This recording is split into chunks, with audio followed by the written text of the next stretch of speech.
Hi guys, my name is Laurel, and this is part 2 to what it's really like to live in Arizona. If you haven't seen my other video, click right here, it'll bring you to part 1, or I'll link it down in the description box. Thank you so much for all of the super nice comments on my last video. Most of you were all very lovely, and I'm going to be answering some of the questions that you had in my last video, as well as providing some more insight into what you should know before you move to Arizona. And this is based on my experience of moving to Arizona from Minnesota about a year ago now. If you like these Arizona videos, make sure you give this video a thumbs up, and I also have a couple more ideas for videos in the future. Now let's get started. This is what you need to know before you move to Arizona. Car insurance. Be prepared to have your windshield cracked. Between my boyfriend and I, we had our windshields cracked and repaired 3 times.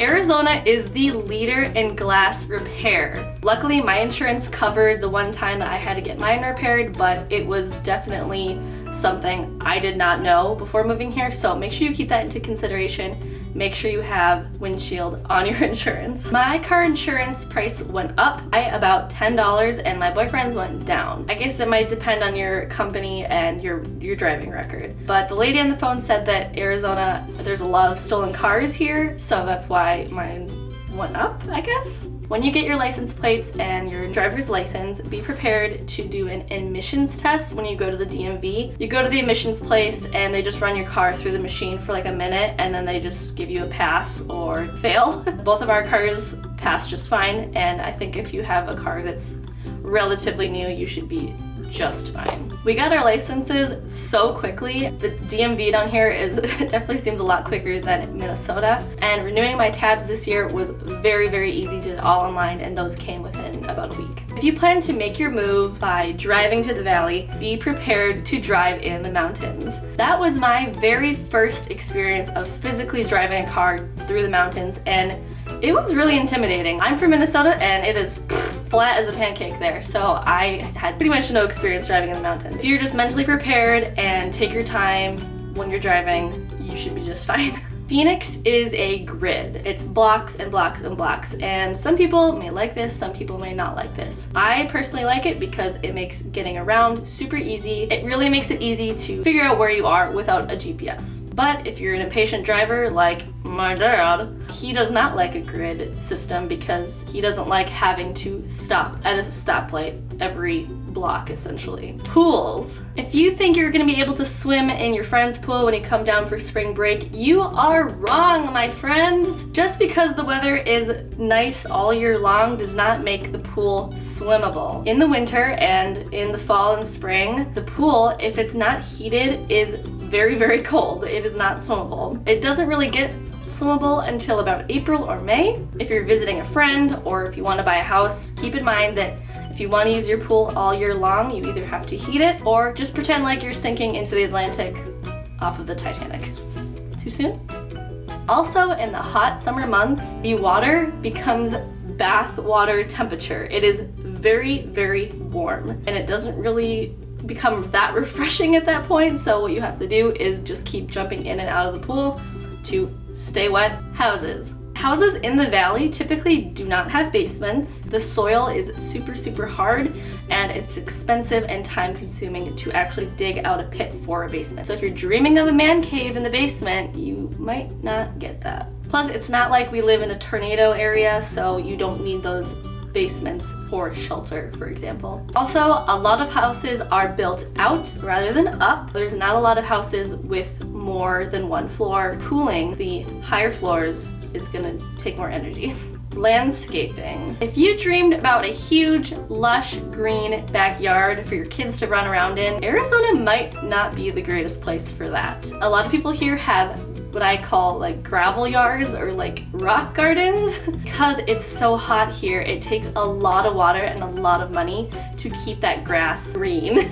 If people do have grass, it's usually in a little patch or on the side of the house in maybe some shade. Stray cats. Okay, there are a lot of stray cats here. It is definitely something that I found very unusual. They're all over the place. So if you have a cat, if you have an outdoor cat, please, please, please make sure you put a collar on it, get it microchipped, and maybe consider somehow keeping it only in your backyard or only when you're watching, because I know they can get kind of territorial. Camelback Mountain. If you decide to brave the hike up that mountain, please be cautious. It is a double black diamond, meaning it is extremely difficult. It is a climb. At one point, the trail ends and you're physically climbing up boulders with a tiny little railing to hold on to. Please be careful and take the warning signs seriously. Last but not least, something you need to know before you move here, it's pronounced saguaro, not saguaro. You'll thank me later. Okay, now I'm going to answer some of the questions that you had in my last video. How are the bugs? I can't even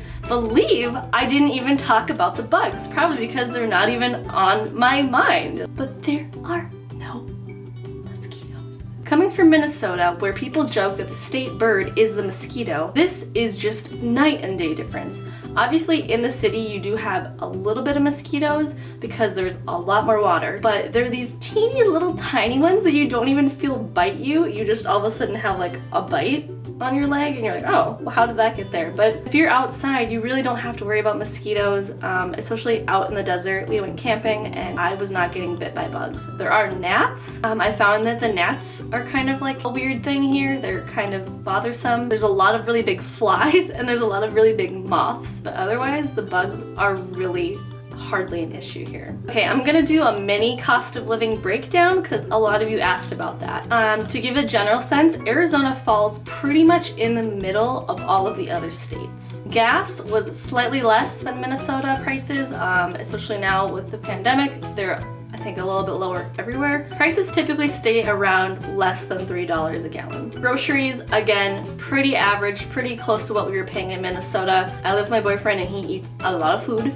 so we buy a lot of groceries. The typical grocery stores that we go to are Fry's, Albertsons. Electricity, in the winter it's around $80, in the summer it's closer to $200 a month. Our AC unit is not super efficient. I know a lot of people here invest in solar panels, so that's also something to consider. I know they're expensive to install, but they basically pay for themselves after a while. Cable is included in our rent for about $45, and internet is $80 a month. We also have a $5 pest fee where they spray for bugs and scorpions, because obviously we live in Arizona, that's kind of an issue. What are some good places for young couples? Now take what I say with a grain of salt, because this is just my experience and what I've heard from other people that I've talked to. Tempe is the city where ASU is located, so there's a lot of college kids. It's really a bustling city filled with a lot of active people and a lot of young professionals. There's a little downtown area and there's a lot of businesses down there. Scottsdale is known for its nightlife and its parties. There are a lot of bars and a lot of shopping. If you want a more quiet neighborhood, consider Glendale, Peoria, or Carefree. Gilbert and Chandler are really good for families. I know it's a little bit quieter over there as well. My boyfriend and I are basically 80 years old and we are sick of the nightlife and the partying and the college kids, so